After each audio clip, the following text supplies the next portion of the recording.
debate. Sí, totalmente de acuerdo, Gonzalo. Todos estos sondeos, hay una frase de Y creo que se ha producido durante toda esta larguísima precampaña que dura, en mi opinión, casi un año una especie de acuerdo muy importante en el que yo creo que ha participado los grandes intereses o una parte de los grandes intereses económicos de llegar a perpetuar la existencia de dos grandes bloques, dos grandes partidos con dos apoyos, cada uno de esos dos partidos, laminándose directamente la que era la izquierda real en este país, que es Izquierda Unida, y yo creo que ese laminar ha sido absolutamente claro desde el primer día y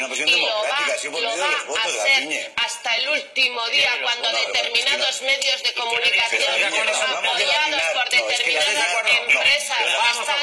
a la vez no se entiende nada, señorías. A Izquierda Unida de la presencia en cualquier medio privado de estos que son apoyados, y